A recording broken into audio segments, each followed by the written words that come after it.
Hello வணக்கம்.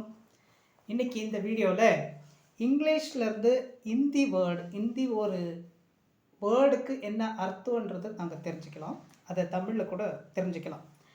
இன்றைக்கி இந்த வீடியோவில் 5 வேர்டுக்கு இங்கிலீஷ் அண்ட் தமிழில் ஹிந்தியில் என்ன சொல்ல போகிறாங்கன்றத 3 லாங்குவேஜ்லேயும் நாங்கள் கற்றுக்கலாம்.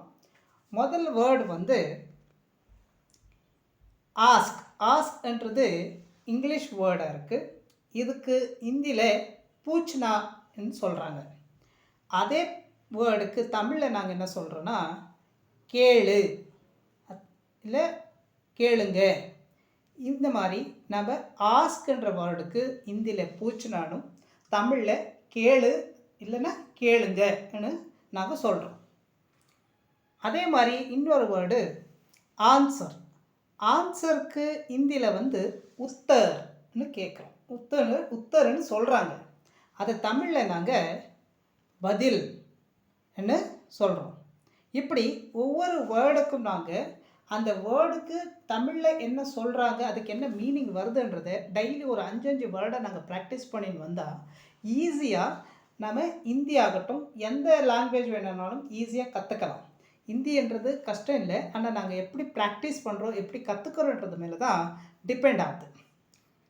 3ஆம் வேர்டு வந்து ஆஃப்டர்நூன். ஆஃப்டர்நூன்ன்றது இங்கிலீஷில் சொன்னால் நாங்கள் தமிழில் மதியம்னு சொல்கிறோம். அது ஹிந்தியில் வந்து தோபஹர்னு சொல்கிறோம். அடுத்த வேர்டு வந்து அகெயின்ன்றது இங்கிலீஷ் வேர்டாக இருந்தால் அதுக்கு ஹிந்தியில் பிர்சனும் தமிழில் மறுபடியும்னு சொல்கிறோம்.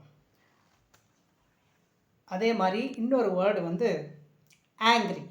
ஆங்க்ரி என்ற இங்கிலீஷ் வேர்டுக்கு நாங்கள் ஹிந்தியில் குஸ்ஸானும் தமிழில் கோபம்னு சொல்கிறோம். இப்படி ஒரு நாளைக்கு நீங்கள் 5 வேர்டை கற்றுக்கிட்டு வந்தீங்கன்னா 5 வேர்டுக்கு அதனோட மீனிங்கு அதனோட அர்த்தம் என்னன்னு நீங்கள் ப்ராக்டிஸ் பண்ணிட்டு வந்தீங்கன்னா அந்த ஹிந்தியை கற்றுக்கிறது ஒன்றும் கஷ்டம் இல்லை,